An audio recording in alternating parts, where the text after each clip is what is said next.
So it's quite a few of you logged in, so we might get started now. So thank you so much for joining us at the Harvest Work in the Yarra Valley information session. And hopefully you're here to hear lots of exciting information about how to find a harvest job in the Yarra Ranges at the moment and exactly what is a harvest or a farm job. So my name is Melinda Davis and I have the absolute pleasure of being your host for the evening. And we're going to cover lots of exciting things in the session. So before we get started, in the spirit of reconciliation, we acknowledge the traditional custodians of country throughout Australia and their connections to land, sea and community. We pay our respects to elders past and present, and we extend that respect to all Aboriginal and Torres Strait Islander peoples here today. So what are we going to cover in this session? We're going to talk about the support services available to you in the Yarra Ranges. So where can you go for help if you're looking for seasonal work, or if you decide that seasonal work's not for you, where are other places you can go to try and find some work? We're going to cover the benefits of seasonal work. We're going to hear firsthand what it's like to work on a farm from people that actually are working there now. And we're going to gain insight from a local employer. So Robin from Yarra Valley Cherries has joined us. We're going to talk about how to connect to jobs. That's probably the most important thing. Once we get you excited about the opportunities that we have available and what working on a farm looks like, we're going to provide you with a call to action. How do you actually connect with these jobs? And then we're going to have an opportunity for you also to ask some questions.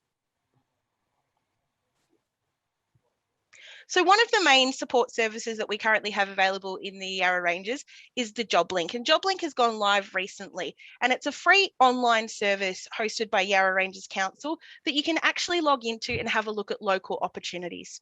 So local employers can go on there and post the opportunities that they have for employment, and you can connect, sign up and apply for those. You can create an online CV and you can find lots of useful local information, just like this information session. You can find recordings of previous sessions and lots of resources for employment. So it's a great starting point if you're thinking about finding work locally. We also have the Seasonal Employment Hub, and the Seasonal Employment Hub has been set up by Agribusiness Yarra Valley, and that's designed for farmers and growers to go on and promote their positions. So this one's particularly for seasonal work. And the guys have put a nice little QR code there on their promotional flyer there for you. So if you are interested in having a look at what's available and having a look at their resources, you can also follow the QR code. But it's a great place to start as well if you are thinking of seasonal work and having a look at what's available. If you think maybe, look, seasonal work's maybe not for me, but I do desperately need a job, or I'm thinking about my employment opportunities, we're very lucky in the Yarra Ranges to have the Job Advocate program currently hosted by Jobs Victoria. And we have Anne-Marie who specialises in the Yarra Ranges area. So if you're thinking, what can I do to start my employment journey? Where can I get support? Connecting with Anne-Marie and the Job Advocate program to find personalised advice and tailored support would be a great place to start. So you can contact Anne-Marie on the phone number there, the email, or you can also drop an inquiry form on the website as well, and Anne-Marie will get back to you and have a chat to you about your own individual circumstances.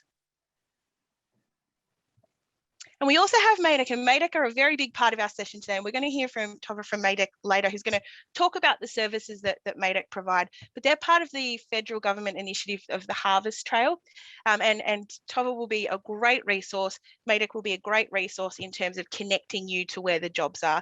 So we'll hear a little bit more from Tova later in the session, but there's the contact details if you need it. So it's my absolute pleasure now to hand over to Avalon, and Avalon is going to be chatting to Helani and Sean about what they do on a farm and how their experience has been. All right. Hi, Helani and Sean. This is amazing to have you both here. Let's just get right into it. Let's start off with how you first got into harvest work. Just tell us a little bit about your experience, where you worked, what the produce was.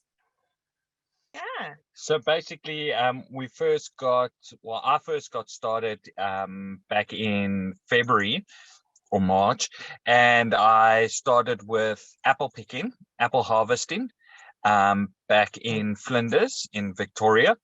And that I heard via a friend, spoke to the farmer and they needed some help. So I did that for a month. And then the second one, Hilani actually organized. Yeah, so Sean really liked the apple picking, and I was actually a bit scared of doing harvesting work at first because I'm used to working behind a desk. And yeah, so I was a bit scared, and I said to him, listen, will I be able to do this? Because, you know, I'm just a bit scared of manual labor. And he said, no, man, just, you know, just give it a go. And yeah, I said to him, well, I won't know if I don't try it. And yeah, so that's when we started looking for the job that we've got now. And we're harvesting spinach, salad leaves, and what else are we harvesting? Yeah, basically all salad stuff. Yeah. But the way we got it was Hilani phoned around and she looked on the internet, and we found the harvesting trail. Yeah, and we spoke to Tova and her team. And yeah, they were so helpful, and they helped us through the whole process and got us the interview, and yeah, we got the job. That's amazing. I'm sure that it's so much better than desk work. And you've been able to travel around as well with it, which is really great. Yeah. What are some of the best parts and some of the worst parts of harvest work? For us, for me personally, the best part is waking up to nature every day and actually seeing the produce that we growing, because we plant, and within a month, the stuff that you've planted, within a month's time, you're going to be picking it, or a month and a half, you're going to be picking it. So for me personally, it's more that appreciation of food and produce, and how much hard work it is to actually get a little bit of salad. Yeah, I think the best part for me is the exercise. You know, yeah, you don't really have time or have the energy to go to a gym or whatever, but it's so much better being in the outdoors, you know, getting your vitamin C outside, and yeah, and be active. So yeah, I think that's the best part. And then what's the worst? For you? For me, I must honestly say, for women, it is sometimes a little bit tough if you need to go to the loo. So luckily, luckily we live in our van, and we've got a toilet inside our van. So that's really convenient for us. So I can just quickly run. But sometimes even that, you know, it's quite far. Sometimes the paddocks are massive. So usually you just have to, you know, plan around that. But I mean, it's not horrible. It's just something that you need to adjust to. And it's, yeah, like us girls, we need to run to the loo quite often. That's brilliant. I love your honesty. So basically we just don't drink any water. That's the plan. Well, that's the problem. You have to drink you water have all to the drink- time. yeah, you have 'cause to- you're Yeah. outside. Yeah. Especially when it is physically active, like you said. Yeah. Yeah. But what are the skills that you think you've learned from it? And do you think that this sort of work has helped you in your future career at all? With me, with the whole farming thing, the skills that I've learned is like really knowing how to drive the tractor, planting, when to plant, when not to plant, when to pick, when not to pick. It's all those kind of things. And I think for the future, for us, who we are, Hilani and Sean, we're traveling around Australia. So I think that's really going to help us, you know, get to the next farm, or, you know, upskill us from farm to farm. Yeah, because I've never driven a tractor in my life. And yeah, I've learned now how to drive a tractor, and I'm still learning with the reversing side of things, but I'm getting there. And I think that's quite a big thing for me personally, because usually I'm scared of driving bigger cars and, you know, like buses and all of that. And yeah, I feel very confident, and yeah, so that boosted my self-esteem as well. That's great. Yeah, I'd love to drive a tractor. Okay, so what about equipment? Is there any special equipment or clothing or any preparation that you think would be really beneficial for everyone listening to know? Yeah, definitely. The first day when we got here, we were wearing safety boots, and I think it was raining the week before. And the people that was working with that's working with us, they said, no, gum boots. you need you need your gum boots. So we went to the shop and we got our gum boots, and that's an absolute lifesaver. You need your gum boots because with especially in Victoria, rains a lot. So and it's muddy all the time. So with your I don't think it's muddy all the time, but it's mostly muddy. But your gumboots do save you a lot of the times. And then also, I would recommend a really good, like a weather jacket, so like a rain jacket or something like that.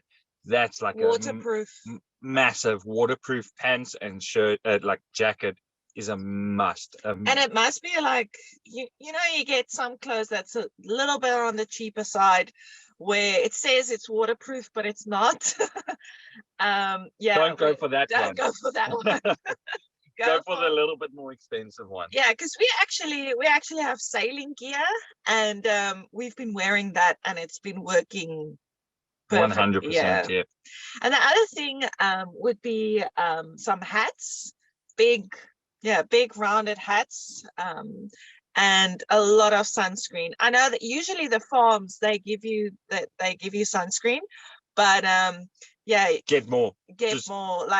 We've got all the sunscreen. We've got sunscreen at the back of our van. We've got some sunscreen at the front. So wherever you go, there's sunscreen.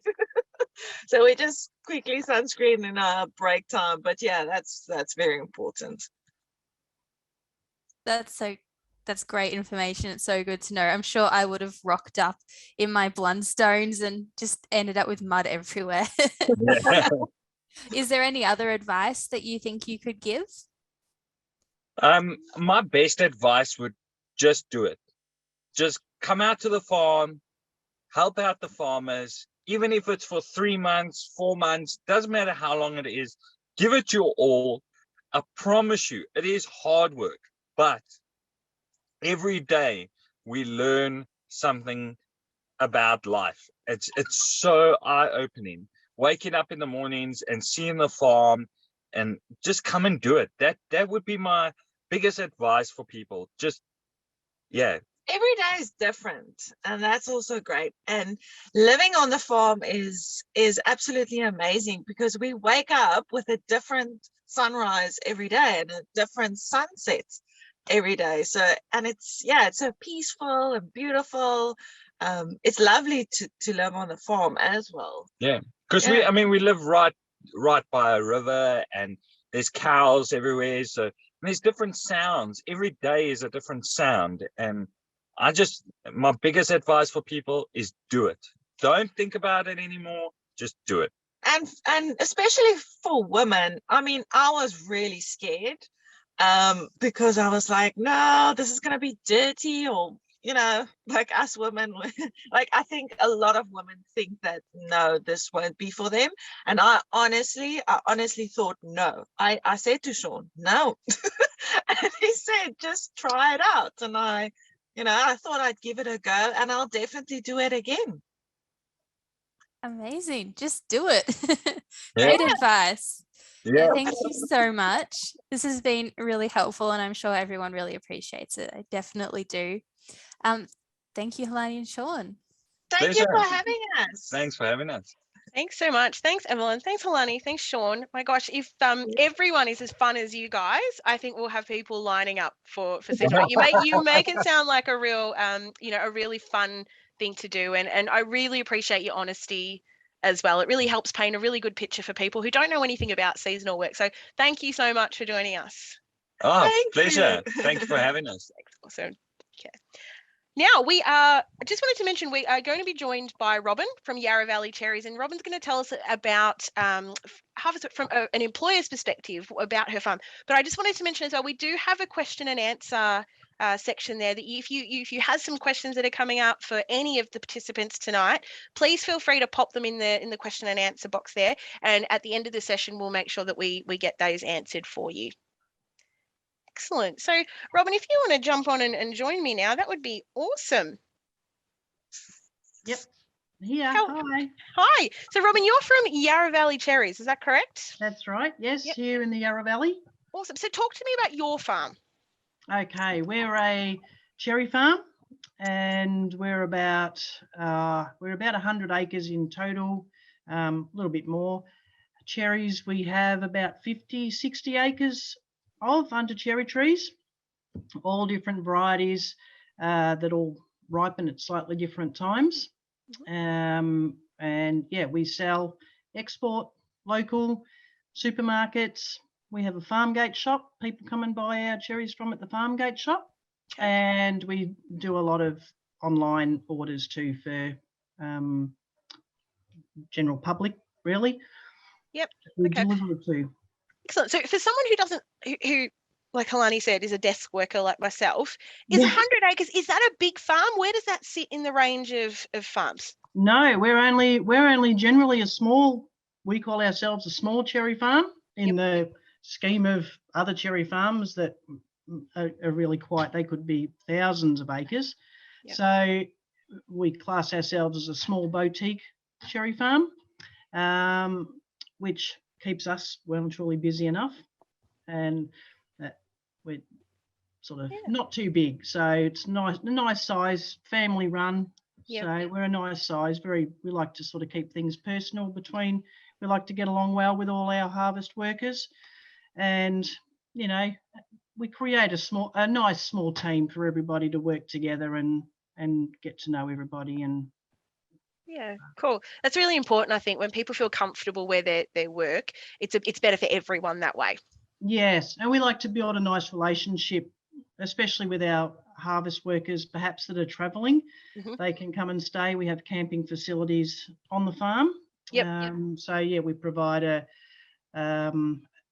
hut, I suppose you'd call it, but it's a nice accommodation hut. There's 2 kitchens and a social indoor area with toilets and hot showers and Wi-Fi, and a nice outdoor area for them to pitch their tents and that sort of thing. And yeah, we've normally have great response from traveling holiday makers that come here. They love the farm. They camp in the middle of the orchard. Like the other guys said, it's beautiful to wake up, different sunrise, kangaroos hopping around, you know, that sort of thing. Yeah. So yeah, our backpackers and our traveling holiday makers love their time on the farm, and a lot of them always would like to come back the next year if their visa would allow them, you know, to come through. Yeah, I imagine that's been very difficult for the farmers at the moment, having that workforce not available. Yes, yeah, we're sort of really noticing it. So appealing to seasonal harvest workers is important to us. It's hard to find local workers that are available for the short period. Cherry farms are a short harvest time. Yep. And we need to pull a lot of people together all in such a short time. Yep. Because cherries don't wait on the trees. They do not know. And what is your peak time? Well, our peak time is early November. Yep. Until pretty much Christmas Eve. We're Okay. usually sort of finished and closing off before Christmas Eve. So it's a very short time, and in that time we're anticipating bringing in over 100 tonne of cherries. Oh wow. Okay. In that So what does that time. relate to in people? How many people Okay. did you say you're going to need during that time? So out in the orchard, we often will need somewhere between 15 and 30 pickers. Yep. So we sort of try and pull enough together. It differs every day, so it's kind of, you know, different varieties are more intense, some are a little bit slower, so different days we need a lot more. But those that are staying with us on the farm, we keep them busy every day. So in the packing shed, could be anywhere between 15 and 25 packers in the packing shed. Yep. And then we have a few other hands-on jobs, sort of not necessarily picking, but helping with the harvest, out, you know, processing the fruit coming up out of the orchard and weighing, sort of labeling everything with variety types and kilos and then it goes into the packing shed. So we have quite a wide range of workers that we're looking for. Yeah. Yeah, I think that's really interesting that, when we say seasonal work, it's not just picking, that there are lots of other sort of roles available. And Robin, if I'm sort of interested in seasonal work, but I don't know where I fit, is that where I can just approach you and say, hey, look, I'm really interested. What Yep. kind of job do you think I'd be suitable, for? Or can I try the different areas when I'm with you? Absolutely. We like to give everyone a place where they feel comfortable in. We often find that we might get a couple that come along and want to sort of camp with us. So the guy's usually quite happy to go do the picking. If the girl wants to go do some picking, we invite her certainly to go and have a go, see how we've had lots of girls that love it and make good money out picking. Yeah. But we also have the packing shed that is usually predominantly girls, only because, the boys might be out picking and the girls want to come into the packing shed. Mhm. So there's places in there for the boys as well. So we have a lot of different positions within the packing shed as well that can suit lots of different skill sets. Yep. So we're open to give everybody a go. Yep. Fitting in, we've got a shop.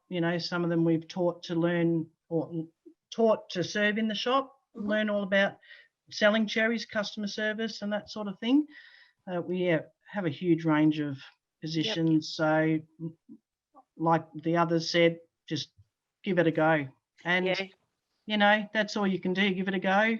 And we've never had anybody unhappy. So that's great. And I think that's the key, isn't it? At the moment, there's such a shortage of people that it doesn't come down to necessarily needing experience, because as you said, you can teach people the job, but you have to have the right attitude and you have to be prepared that, yes, it is hard work, but you can have a lot of fun. And if you've got the right attitude, you're going to get a lot out of this season. And that is exactly the key. It's enthusiasm. Yeah.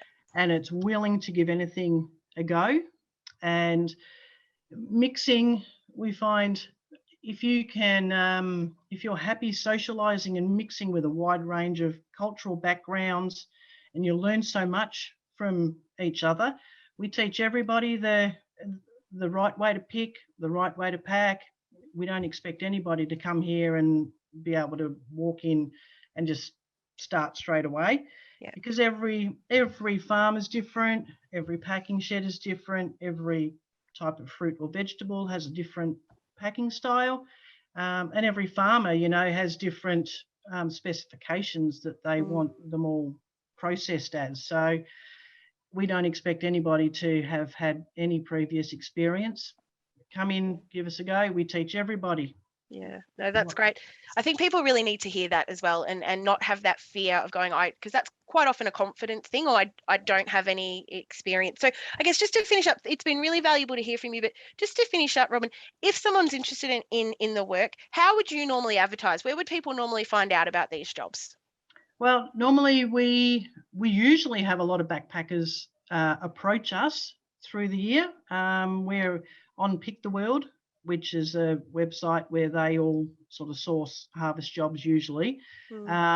So we often have quite a few approach us through that. We advertise on local notice boards, job link pages. We have a Facebook page that we often post jobs, or if anyone's looking at, wanting to make contact with us, that it's open there. They can send me a message, or our email address is on there. Anyone can read it. So you're not hard to get hold of. But No. Advice to anyone listening: if you're interested, just reach out, have a conversation, and tell your friends, because we need lots of people down in the Yarra Valley over this cherry season. Yeah, Awesome. Absolutely. Awesome. Robin, thank you so much for joining us and for your time. It is super helpful to hear your story. Hopefully we have lots of interested people here who will be reaching out to you in the coming days to come in. Absolutely. Give me November a ring. is just around the corner. Message. So Yarra Valley Cherries Facebook page. Yep. That would be great. Perfect. Thank you so much, Robin. Thank you. Thank you. Awesome. really interesting to hear the perspectives from employers and from growers and from people who are already working on the farms. And I think they paint a much better picture of what we actually see than what we can from, just talking about it. So really appreciate the time there. It's now my pleasure to hand over to Tova from MADEC, who's going to talk to us about the services that they provide and how they can help connect you to jobs as well. So I'm going to throw it over to you. Thanks, Mel. Hi, everyone, and thank you so much for everyone who's joined us tonight. A huge thanks to Helani and Sean. It was a pleasure to see your faces, and to Robin as well. And I hope you all got some really good information straight from the people on the ground and in the farms. What do MADEC do, and how do we come into the picture? So MADEC is a federal government initiative that was launched last year in response to the shortage of backpackers who have, as Robin said, there's been a huge backpacker workforce that's helped all of our Australian farmers for a very long time. And unfortunately, because of COVID, and backpackers haven't been available for this work. And just to give you some numbers, rough numbers, we used to have around 140,000 backpackers that would help support the farming industry largely through Australia, and we're down around the 20,000 mark. So that just gives people a view of the scale and how many people we really do need to help support the farming industry. And what do MADEC do? So we have offices across a number of states, and I'll show you through a quick slide pack shortly. And effectively, we help a lot of our farmers, our growers, in the horticultural side of farming, so fruits and veg and that kind of thing. We help them to find people to meet short-term harvest requirements. So I'll just share my screen with you, and I'll go through some slides that hopefully will help answer some questions. So what is harvest work? And Helani and Sean have mentioned it, and Robin and Mel have talked about it. Harvesting is not just about picking fruit and vegetables. There are so many different aspects in so many different farms. And if we have a look to the right, some of the produce that we particularly help our growers with, apples and pears, oranges, lemons and mandarins, table and grape wine, so wineries. We deal with cherries and berries, which is Robin's area of speciality, flowers and nursery, grains, seeds and grasses as well, so hops and canola and some of the other harvests. And in the middle, fruit and vegetables, which is a bit generic, having already talked about certain fruit and veg, but that really covers everything from avocados, zucchini, capsicum. We have growers that do really amazing boutique fruit, guavas, plum cots, things I'd never even heard of before I even got into working in this field. And each of them has a really unique way of approaching things. So some of the skills that you can learn through harvest work, harvesting, and harvesting can be anything from hand harvesting or jumping on a machine harvester and harvesting potatoes that you may be sorting and grading on the back of a harvester, of course very compliant with health and safety. You might learn forklift, tractor and truck driving, as Helani said, and as Avalon mentioned, I would really love to learn how to ride a tractor, drive a tractor. I've always wanted to, so maybe one day. You can learn, obviously, picking fruit and vegetables, and it's such a unique field that every type of picking is so different. Some are really about how nimble your fingers are when you're picking berries and really delicate fruits and maybe blueberries, to making sure that you're really grasping hold of big fruit like grapefruits and those kind of things. Learning about pruning and grafting, really interesting aspect of horticulture. Then there's learning all about irrigation and potentially laying some irrigation tubing and learning about that. Of course, there's packing fruit and vegetables. And some of our farms have, really great compact packing sheds, through to some enormous packing facilities that are just, huge scale, which are really fascinating. A lot of them with amazing automated equipment that you actually learn how to do machine operation. There's also nursery and planting, and of course, picking fruit and vegetables. Okay, so why would you try harvest work? Well, I think it's been pretty compelling having listened to both Robin and Helani and Sean. There's a lot of really good reasons to try harvest work. And one that I realised I didn't add, and Helani pointed out, is fitness. And it is a huge benefit. We actually have people say, I'm getting paid to, you know, instead of having to go to the gym and pay them, I'm really getting fit out there. Obviously, earning money. The minimum award is around the $25, 41+ super. And then there are some places where if you would like to actually work on what they call piece rate, so whether it's a tub, a bucket, however it might work, you know, that pay is sky's the limit. It's really up to how much you can do per hour there. You meet great people. You know, I speak to people all the time who come back season after season, or actually just do harvest work all the way through the year, and they travel all around, whether it's Australia or through Victoria, and they come back to the same places frequently because they love the people that they work with. It really is an amazing social experience, and you can meet some really long-term friends. Relocation funding. So there are some fantastic initiatives that the government, both state and federal government, have sponsored to help people actually experience what it's like to be on the harvest trail. And so ag move, for example, if you've decided to move more than 90 minutes travel from where you're living, and you meet a certain criteria, the government will pay up to $6,000 retrospectively, so to pay you back for things like accommodation, some of the equipment that you might have needed to buy. As Helani and Sean mentioned, you may need some good work boots, or you may need some great wet weather gear. So there really is some help there to help fund you to be able to go out and do this work. Some people that have come into harvest work just because they thought it'd be fun to try, or, you know, I need a bit of extra cash, have actually discovered that they've found a career. I was talking to one of our amazing growers recently, and they've got some people on there that started in their farms just picking vegetables, and a couple of years on are now supervising a small team, and they love it, and they're there permanently. So there really are opportunities to grow with some of our farms if that's what you choose to do. Travel and work. There's a really huge harvest trail all around Australia, all different fruits, all different vegetables, all different opportunities, and you get the chance to travel and meet incredible people and earn some money, which is fantastic. And we talked about learning skills. So there's all different skills, particularly in our sector, which is the horticulture sector, and skills that you can take into other roles too. And really helping the community, and that can't be understated. You know, a lot of our farmers have really struggled over the years through whether it's, you know, weather conditions, and now there really is a huge need to help support our community through this next few harvest seasons in particular. And who knows, you might fall in love with it and decide you want to do it every year. Okay. Now, what type of fruits and vegetables are there by season? So this graphic here is actually what's available pretty much through the Yarra Ranges area. So you can see there's actually harvests that can go on all through the year.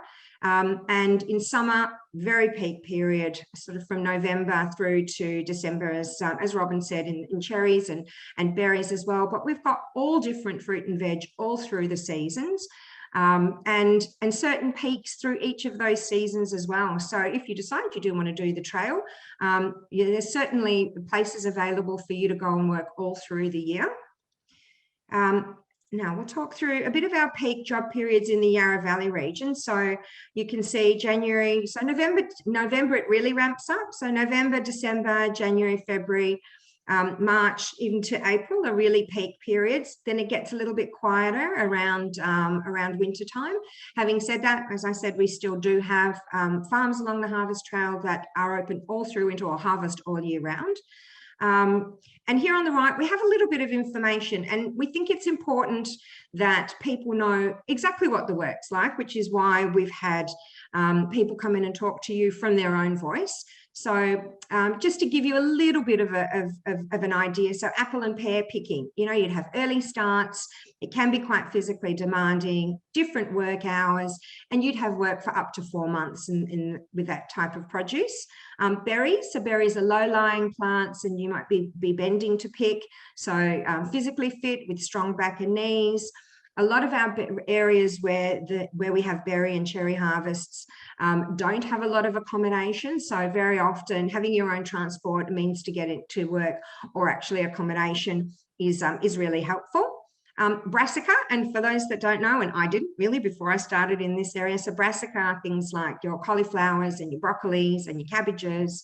So there are lots of early starts there, and that's also low-lying work, so that means ground picking. There is a fair bit of cool room work, and cool room is your packing shed or your sorting sheds, etc. Can be physically demanding, and because we're talking about big vegetables, it can be a bit of heavy lifting. Cherries, you also have some early starts. It can be physically demanding, some cool room work as well. Citrus picking, pretty much the same. Early starts, harvest season for citrus can last up to 6 months. And around Australia, we have citrus pretty much all through the year. And vegetables, as I said, so work up to 12 months. So you can see there really is an opportunity to move all the way through the region and then through Victoria, should you choose to. Where does MADEC operate? So we have offices in Queensland, New South Wales, Victoria, South Australia and Tasmania. And specifically for the Yarra Valley, which is a huge region for us, that's based in the Sale office, which is me and my team. So if you have any questions or you're interested in registering with us in particular, the best way to register with MADEC is to give us a call. So this is our phone number. That's our direct office phone number. Or you can jump online. That is a pretty lengthy email, website address. But if you jump onto the MADEC website, you'll be able to see some really clear click boxes for harvest services and harvest trail services. We also have a Facebook page. And you can also jump on to jobsearch.gov.au for harvest. And where we advertise, we actually take registrations for anyone who's interested at any time of the year. We'll talk you through when did you want to start, what type of area is good for you, what are you looking for, do you want somewhere that has, you know, just a Monday to Friday, are you looking for full-time, for part-time, what type of shifts? And we take notes of all of that. We'll get you registered. And then when we have roles that come up that fit what it is that you're looking for, we'll proactively contact you and let you know that there are jobs coming up. Otherwise, particularly in our busy period where we do get a lot of really interested people and a lot of roles come through, we will advertise on Seek. We might advertise on the job boards that you saw earlier. So we're working closely with the Yarra Ranges Council and with Agribusiness, and so we'll be posting a lot of our jobs on their websites too. So have a look on there, by all means, please, and just give us a call if there's anything you'd like to know more about. Awesome. Thanks so much, Tova. Thanks for going through that. We've actually had quite a few questions come through, which is awesome. So what I'd like to do is invite all of our panelists back on so we can address some of these questions that are coming through for you. While we do this, there's also going to be a poll that's about to be launched, and it's just got a couple of questions there for you, just to decide if you are interested in seasonal work, would you like us to follow up with you and get you connected to the right places?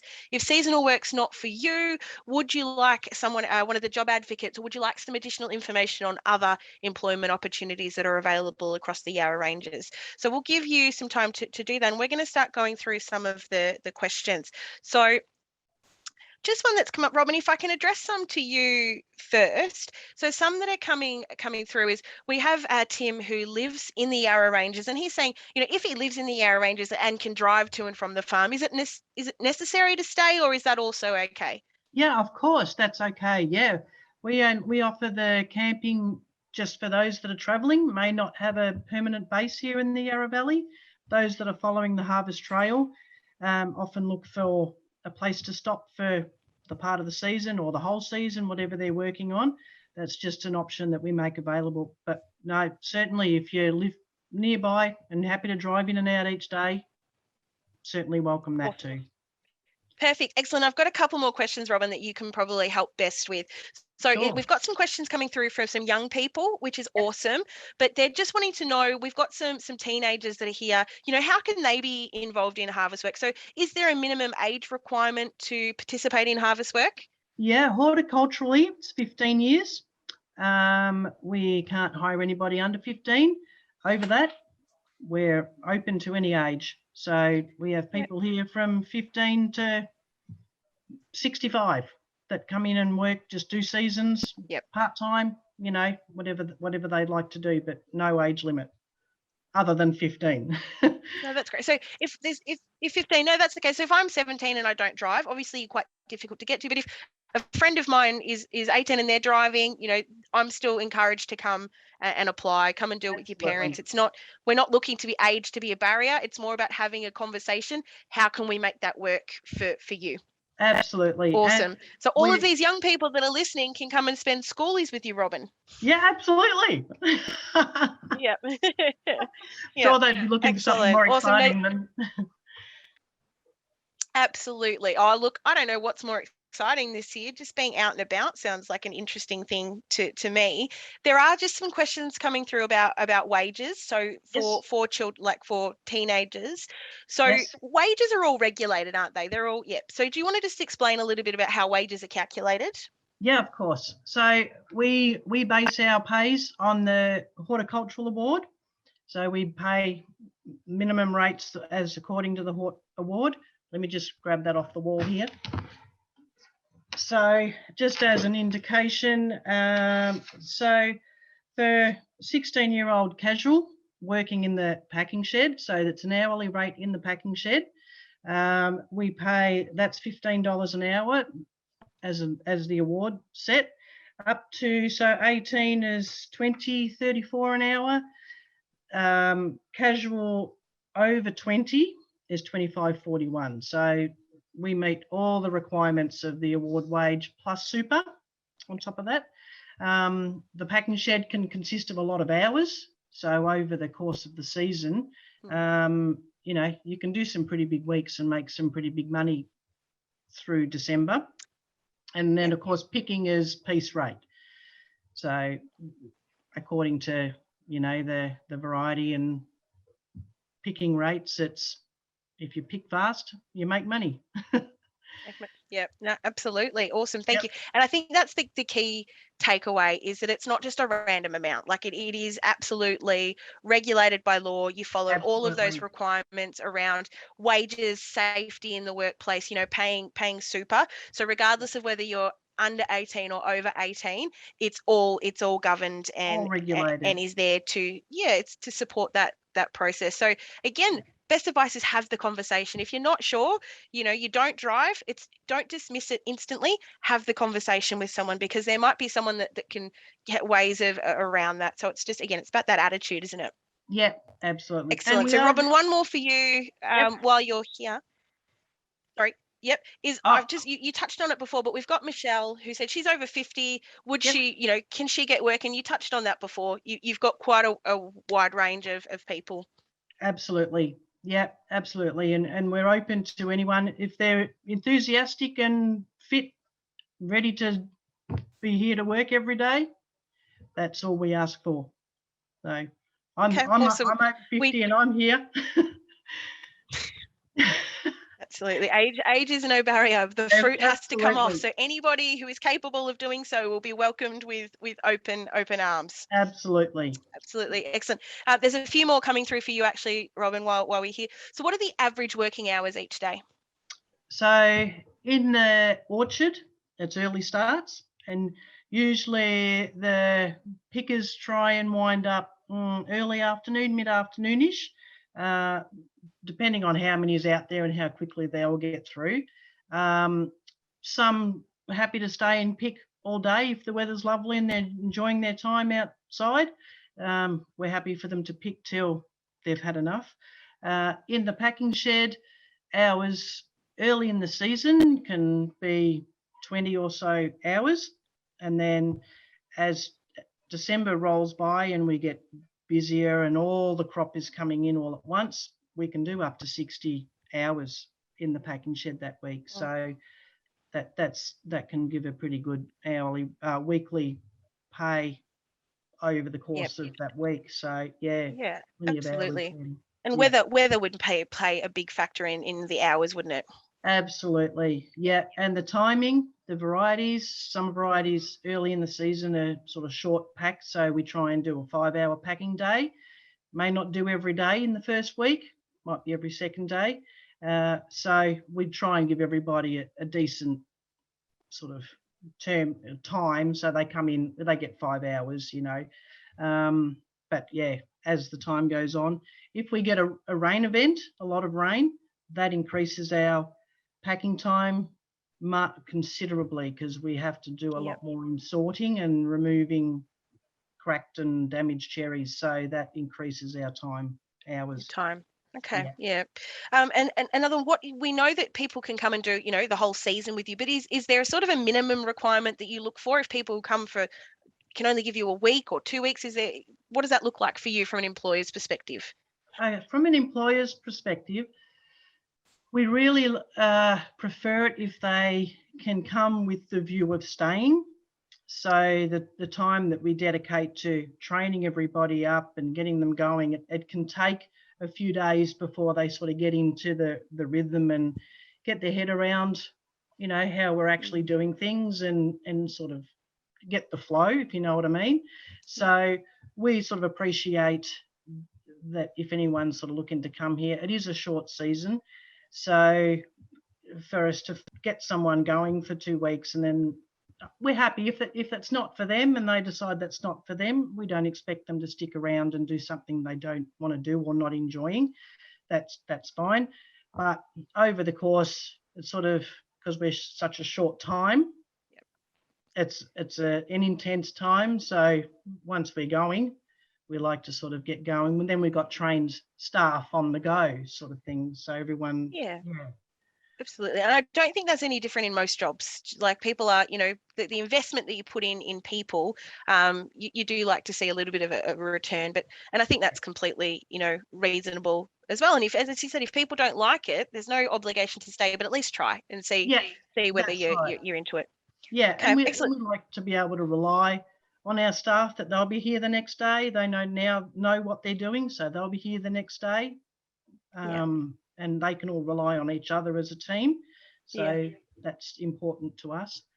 Yeah, awesome. So just a couple more questions that are coming through about the type of accommodation. So how much supporter work is given? Is there a cost to the accommodation? Is there food provided? Just give us a little bit more information about what that looks like. Okay, so we charge $85 a week per head. And in that, they get the accommodation area. So they get hot showers, toilets, toilet paper, cleaning supplies, dishwashing liquids, all those kind of things, washing powders, Wi-Fi. We've got TV down there, barbecue area, a nice big indoor area, social area, so that if the weather's a bit cold or wet, there's a wood heater in there, kitchen, all kitchen cooking. We got 2 kitchens in there. That's all with crockery and cutlery and all that sort of stuff. So basically all they need is a tent. We do have a couple of tents on hand in case we have some roll up without a tent. All they need to bring is their sleeping gear, their clothes and food. So otherwise, you know. It sounds like a great deal. You're not going to find accommodation like that for a much better price. So $85 you said. Yeah, $85. So that's power, water and everything that we provide. And you're nice and secure on the orchard. So, you know, you wake up and you're on the orchard. It's a short walk to the packing shed, short walk to the picking area, wherever we're picking. Where else would you want to be? Absolutely. And I think we heard from Helani just how beneficial that can be, staying on the farms. Yeah. Absolutely. Awesome. I was going to say, all our previous people that have camped with us absolutely love it. They make such a great group of friends, and they all stay in contact. They all stay in contact with me even. I'm often, you know, they're often still contacting me saying they wish they could come back, but they're now stuck in other states because they've followed the harvest. So it's I think it's a great environment for them to all meet so many people, and yeah. Yeah, absolutely. Look, I am aware we're over time, but if you don't mind, Robin, we've still got some questions coming through. So if you're okay still to field I'm okay. those. Yeah, Yeah, sure. awesome. So Sam's just asked, do you typically pick 7 across a 7-day week? As December comes on and all our crop is sort of coming in all at once, yes, we normally pick over the 7 days. If it's raining, unfortunately, we don't pick in the rain, and that's not good for cherries either, but anyway. So usually as December comes on, it's a 7-day picking cycle usually. We might get the odd day where, there's that variety not quite ready in between, but usually we work on a 7-day, yeah. Yeah, but people with rostered, they're not expected to work if that 7 full days a week if they don't want to. No, that's right. Of course, yes, yeah, of course, yeah. Yep, excellent. Now, Kirsten's just asked, is there places to stay nearby other farms? And the Yarra Ranges, I guess you live in Melbourne. There are so many places to stay. There's lots of different opportunities. Robin, you wouldn't be the only farm with accommodation that's available. It would be quite common, as you said, because it generally, pre-COVID times, we're looking at a lot of backpackers who don't have that permanent accommodation sort of either. So, Kirsten, the advice would be, just ask each individual farm, approach them, have that conversation. They're either going to say yes or no, or they're going to be able to direct you to somewhere like Robin, who they know, because all farms work quite closely together, don't they, Robin? Like you have good relationships with other farms in your local area. Yeah, absolutely. And we all try and back each other up. We all work together. If we've got workers that we don't actually have enough work for to keep going, if we've, got a lot of people wanting work, we can direct them to other places that might be looking, and vice versa. There's a lot of farms out there all looking for workers at the moment. Yep. They will all find a way to find workers and find accommodation. A lot of them will have an arrangement with someone nearby that might put them up, in lodgings or that sort of thing. So yeah, absolutely. And I do know, from my own just personal experience, is that a lot of the farms, like they might finish cherry season with you and you'll send them down to the apples because they're good workers, they're looking for more work, so you'll connect them in with other opportunities for them as well. Yeah, that's right. Yep, we'll always try and find somewhere for them to go. Berries are usually coming in as we finish, so there's often raspberries and berries sort of on the increase. So there's a lot of berry farms nearby too that they can, move off to. So we do our best to find something. Yeah. Absolutely. Now, Robin, I just need to touch on something. We had a chat about this earlier today because we were pretty sure it would come up, and we are getting a few questions through about vaccinations and whether or not you need to have that vaccination. And I just want to make it really clear: this is not Robin's personal opinion. No one's this is just the guidance that Robin, has received. But the word coming through for you, Robin, as an employer, is that yes, people will need to be vaccinated to work on the farms this season. That's right. Unfortunately, we would love to be able to take them still, without their vaccinations, because it's an opportunity for them to work. And I understand not everyone wants to be vaccinated. That's everyone's right to decision. Yeah. But as a government guideline, we're obliged and we have to follow that rule. Unfortunately, absolutely, and that's where it's a very sensitive topic. But the guidelines at the moment state that yes, you will need to do that, and employers are putting it in that position. But as you said, that's the guideline. That's what you have to work with, and that's what it is. So hopefully that answers the questions for people that have come through. That was the last question for you, Robin. So thank you so much for that, Tova. I've actually got one for you. Yes. So the relocation. Yep. So can we get that link out to Rich? Is that something that we could do? Can we drop it in an email or something? Yep. Absolutely. Otherwise, it may even just be easier, Rich, just to give us a call. We can talk you through what the eligibility is. We can send you out all of the forms, and then you can use that to decide whether it's something that you'd like to do. So feel free to get in touch with us directly. Awesome. Thank you so much. Look, I know we have gone over time, but they were fantastic questions coming through. So Thank you to everyone who participated and submitted questions. Awesome. Richard said, thanks, Thomas. Excellent. All good. Again, thank you so much for joining us. If you are interested in seasonal work, just to recap, contact Maydeck.